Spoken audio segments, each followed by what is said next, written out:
Partai Keadilan Sejahtera absen pada deklarasi Anies Baswedan dan Muhaimin Iskandar sebagai capres-cawapres di Pilpres 2024. PKS menyayangkan bergabungnya PKB ke koalisi perubahan pendukung Anies kurang smooth sehingga menimbulkan gejolak. PKS masih akan membawa nama Muhaimin Iskandar sebagai cawapres pada rapat Majelis Suro. Untuk membahasnya lebih dalam kita sudah terhubung melalui sambungan Zoom dengan juru bicara PKS Ahmad Fathul Bari dan founder Sirus Network Hasan Hasbi. Selamat sore Bang Fatul dan juga Mas Hasan. Sore, Assalamualaikum. Waalaikumsalam. Bang Fatul, PKS kemarin tidak hadir ya pada deklarasi Anies Muhaimin. Padahal Sekjen PKS Abu Bakar Al-Habsyi kami ketahui sudah berada di Surabaya, Jawa Timur. Kenapa PKS berubah pikiran di menit-menit akhir akhirnya tidak hadir pada deklarasi Anies Baswedan? Ya, bukan berubah pikiran ya. Jadi kita punya prosedur di dalam partai yang mengatur bagaimana mekanisme pengusungan calon presiden maupun wakil presiden yang kita jalani melalui majelis tertinggi partai atau lembaga tertinggi partai, yakni Majelis Suro PKS yang terdiri dari seluruh perwakilan orang-orang PKS yang dipilih oleh masing-masing provinsi sebagai perwakilan mereka. Dan itu pun juga dilakukan ketika kita sudah menyampaikan deklarasi untuk mengusung Mas Anies sebagai calon presiden. Sehingga sangat wajar secara prosedur kita lakukan secara baik sesuai prosedur menurut ADRT kami. Dan itu kita lakukan. Makanya kenapa ke dalam konferensi pers yang disampaikan oleh Presiden PKS kemarin, ya poin-poinnya sangat jelas. Yang pertama kita menyambut baik masuknya PKB. Dan juga yang kedua juga kita mengapresiasi yang sudah dilakukan oleh Mas Anies misalnya ataupun juga Gus Muhaimin sebagai bakal calon wakil presiden, yang dengan itu ya otomatis kita di PKS ya tentu akan membahas secara keseluruhan gitu. Apakah apa yang sudah dilakukan yang diusulkan ini ya tinggal kita bahas dalam prosedur formal di partai kami gitu. Oke Pak Fatul, apakah ada komunikasi dengan Partai Demokrat meminta PKS supaya tidak hadir pada deklarasinya Anies Baswedan? Ya nggak ada ya, kita semua partai saling menghormati ya sikap partai masing-masing. Dan kita pun juga seperti itu, bahkan dalam statement yang kita sampaikan pun juga kita masih berharap bahwa Partai Demokrat, pertama kita menghormati keputusan yang sudah disampaikan, tapi kita juga masih berharap bahwa Partai Demokrat masih bisa bersama-sama kita untuk mengusung Mas Anies sebagai calon presiden. Oke, Mas Hasan, tadinya PKS tuh akan hadir ya di acara deklarasi Anies Muhaimin, namun akhirnya dibatalkan karena ada mekanisme. Apa yang Anda analisa dari peristiwa ini? Karena memang masih shock kan. Jangankan PKS dan Demokrat ya, Mas Aniesnya juga masih shock kan. Maksudnya gimana nih Mas Hasan? Shocknya kalau kenapa? Menurut Mas Sudirman saya kan Aniesnya shock ketika langsung dipasangkan dengan Muhaimin Iskandar. Tapi mungkin Mas Anies lebih cepat pulih dari shock dibandingkan Demokrat dan dibandingkan PKS. Kalau Demokrat kan langsung shock dan kemudian marah. Kalau PKS mungkin juga shock, mungkin juga marah. Karena kan kalau adab dan etikanya kan memang PKS seperti juga yang dialami oleh Demokrat diabaikan, dikesampingkan, nggak disebut, nggak diajak. Nah dalam tata krama politik kita kan tentu ini nggak mungkin nggak menimbulkan emosi gitu, nggak mungkin nggak menimbulkan marah. Cuman kan PKS memang mungkin sedang merenungkan aja apa langkah yang mau diambil.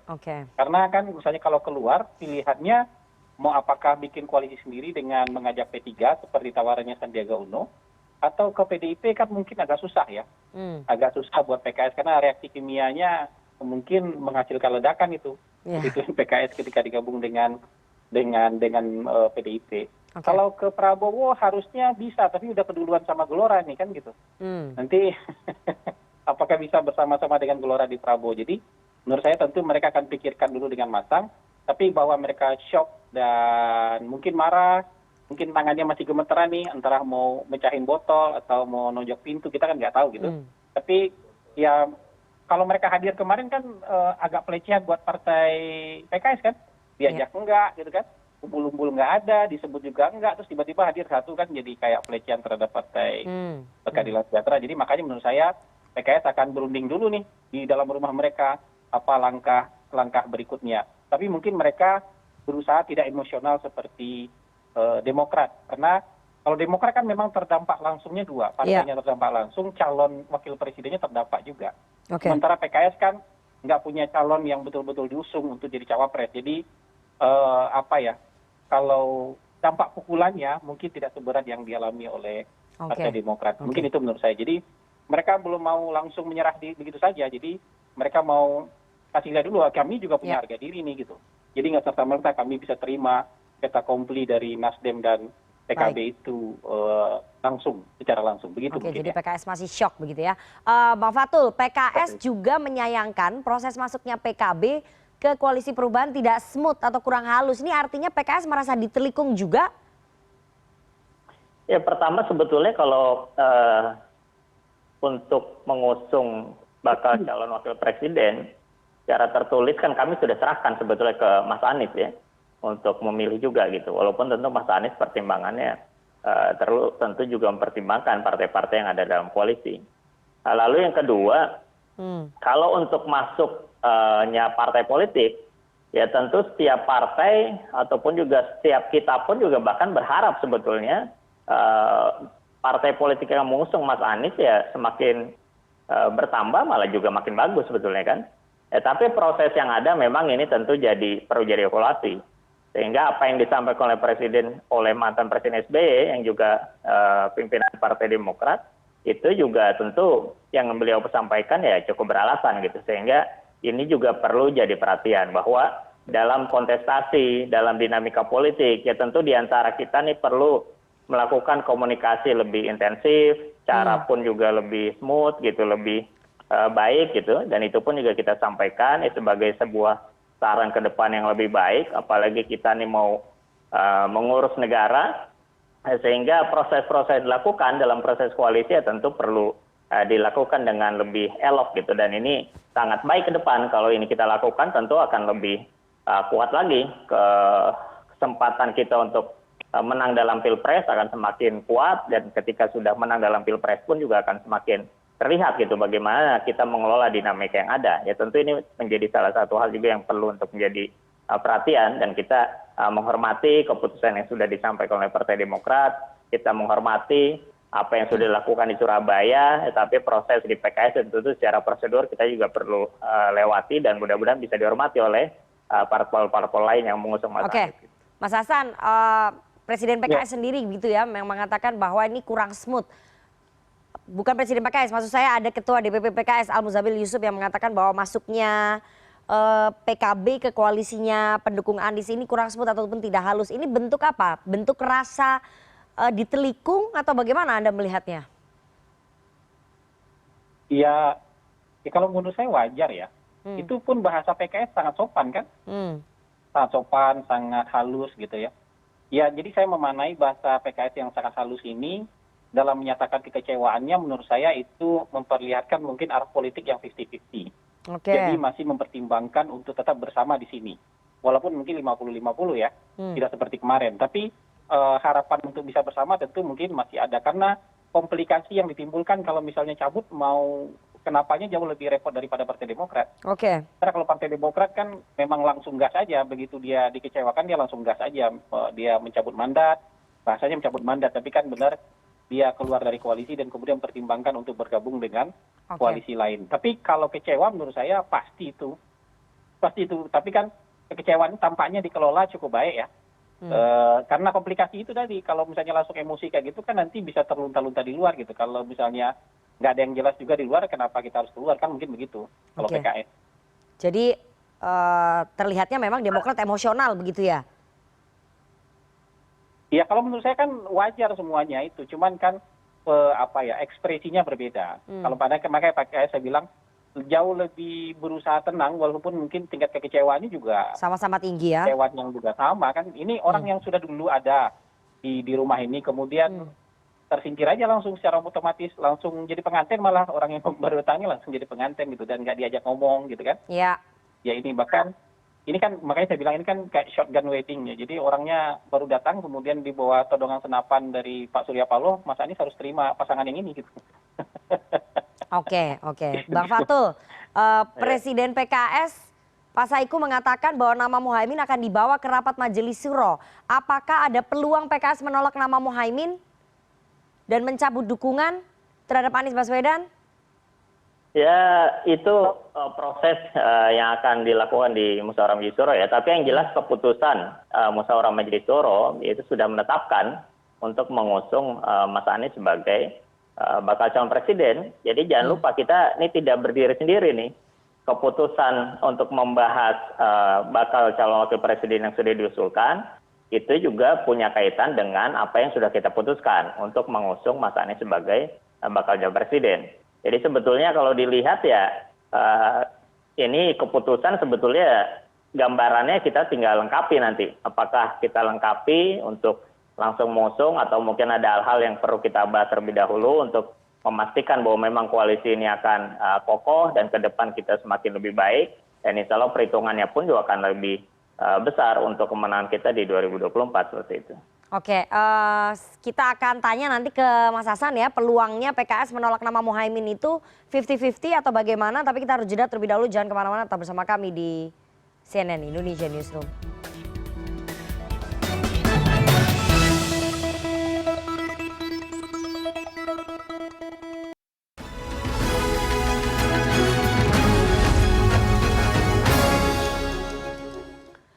Anda masih bersama kami di CNN Indonesia Newsroom dan kita akan lanjutkan perbincangan kita dengan founder Sirus Network Hasan Nasbi dan juga juru bicara PKS Ahmad Fathul Bari. Saya ke Mas Hasan. Mas Hasan, apakah ada peluang PKS menolak nama Muhaimin Iskandar sebagai cawapres dan mencabut dukungan ke Anies Baswedan? Mengingat ini PKS dan juga PKB seperti dua kutub yang bertolak belakang begitu. Ya menurut saya mungkin ada beberapa hal yang perlu dipertimbangkan. Ya. Yang pertama tentu soal tadi itu soal harga diri. Apakah partainya akan dianggap masih punya harga diri ketika misalnya menerima misalnya. Atau apakah yang kedua mungkin reaksi antara pendukung.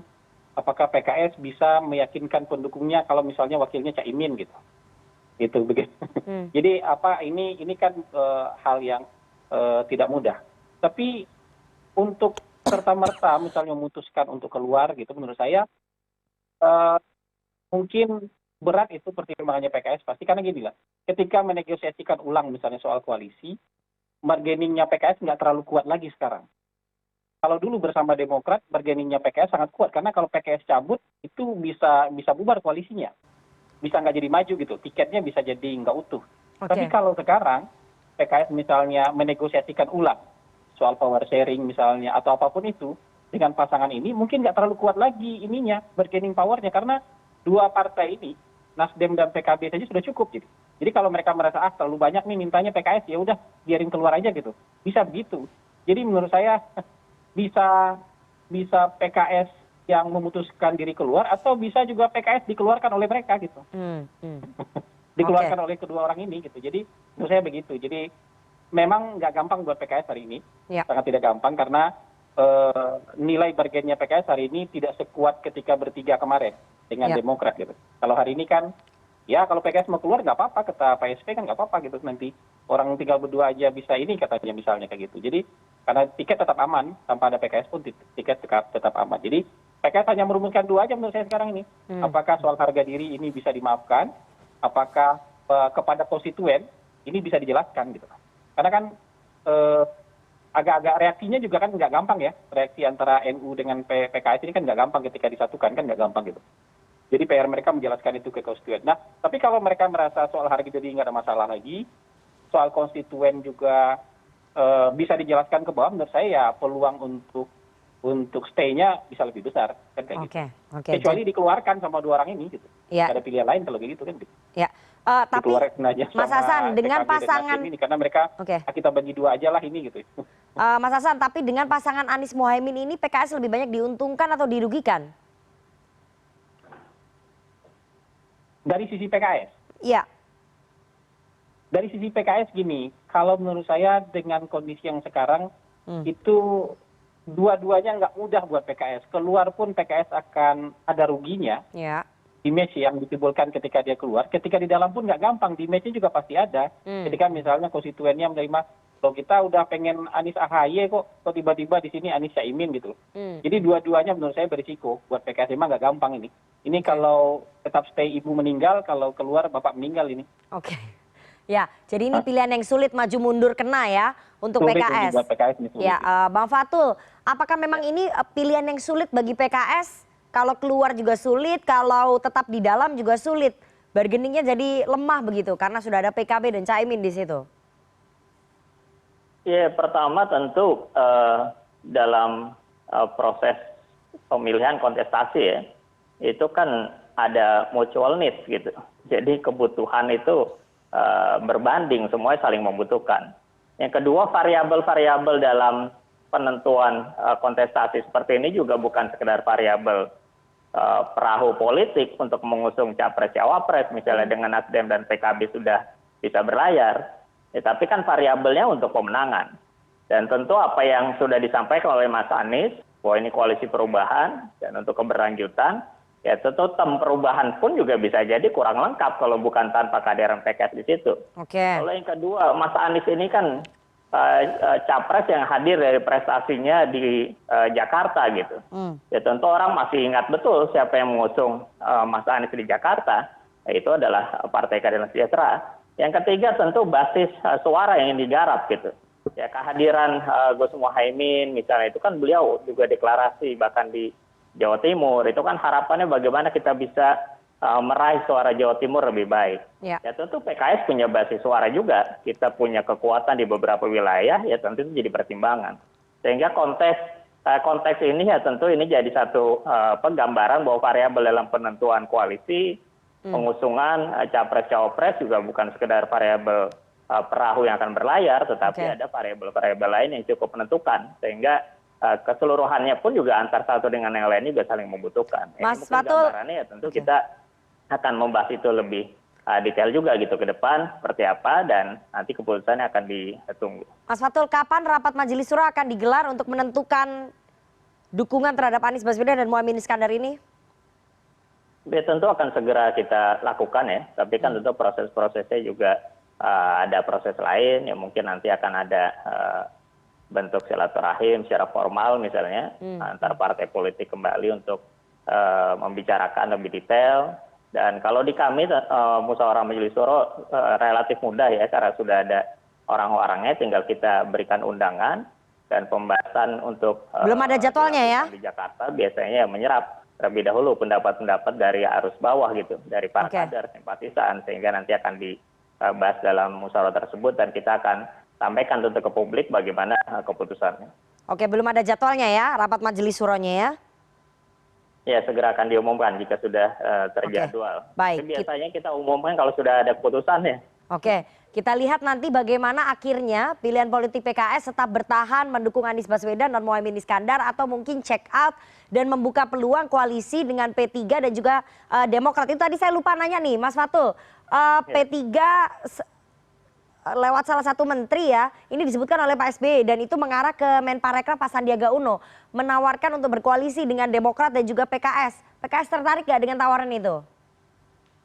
Ya, saat ini kita masih berpegang pada keputusan musyawarah Majelis Syuro ya, kita mengusung Mas Anies sebagai bakal calon presiden. Oke, jadi belum membuka peluang terhadap tawaran lain. Kita tunggu nanti. Jelas sudah ada keputusan musyawarah Majelis Syuro, itu bukan satu hal yang mudah untuk diubah dan bukan satu hal yang juga ya sudah menjadi keputusan yang relatif lebih kuat lah, karena pembahasannya juga sudah panjang gitu. Baik, kita tunggu nanti hasil keputusan akhir dari rapat Majelis Syuro, apakah PKS akan check out atau tetap bertahan mendukung Anies Baswedan dan juga Muhaimin Iskandar. Kita lihat nanti hasilnya seperti apa. Terima kasih sekali dua orang narasumber yang sudah bergabung. Ada founder Sirus Network Hasan Nasbi dan juga juru bicara PKS Ahmad Fathul Bari. Sehat selalu Bapak-bapak. Baik, terima kasih. Waalaikumsalam. Waalaikumsalam.